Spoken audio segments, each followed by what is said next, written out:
ဒီဇက်လိုက်မလေးကသူမအမရဲ့ဆေးတွေကိုတကြားနဲ့တမင်လဲလှယ်ခဲ့ပါတယ်။ဘာလို့လဲဆိုတော့သူမဟာအတိတ်ဘဝကနေပြန်လည်မွေးဖွားလာသူတစ်ယောက်ဖြစ်နေလို့ပါပဲ။အတိတ်ဘဝတုန်းကသူမဟာ၄နှစ်ကြာမှကိုဝင်ရခဲ့ပေမဲ့သူမပေးတဲ့ဆေးတောက်ပြီးမှပိုက်နာလာတဲ့အခါမိသားစုတစ်ခုလုံးကသူမကိုပဲစူပူပြီးအပြစ်တင်ခဲ့ကြပါတယ်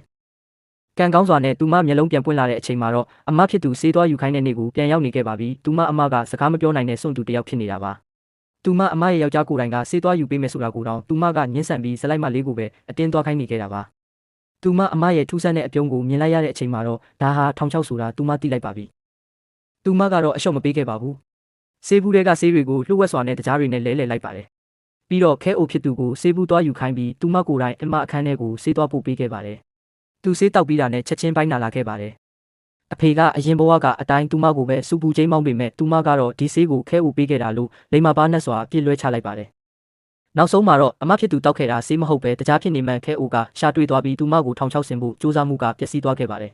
။ဒါပေမဲ့သူမအမကဒီလောက်နဲ့တင်ရက်မသွားပါဘူး။ညနေပိုင်းအပြင်ထွက်ဖို့အတင်းပြောပြီးဘီတက်ကလထိုင်သွားယူခိုင်းတဲ့အချိန်မှာသူကိုယ်တိုင်ပဲလေကားပေါ်ကနေတမင်လိမ့်ချခဲ့ပါတယ်။ဆေးရုံရောက်တော့လဲဇက်လိုက်မလေးကပဲသူ့ကိုတွန်းချခဲ့တာပါဆိုပြီးအပြစ်မရှိတဲ့ပုံစံနဲ့အားလုံးကိုလိမ်ညာခဲ့ပြန်ပါတယ်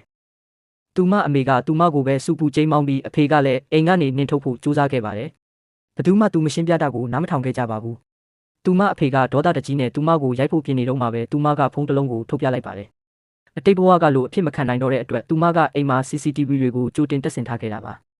ဖုန်းထဲကဗီဒီယိုကိုကြည့်လိုက်ရတဲ့အချိန်မှာတော့အဖေနဲ့မိသားစုဝင်တွေဟာအံ့ဩလုံးလုံးမှင်သက်သွားကြပါတယ်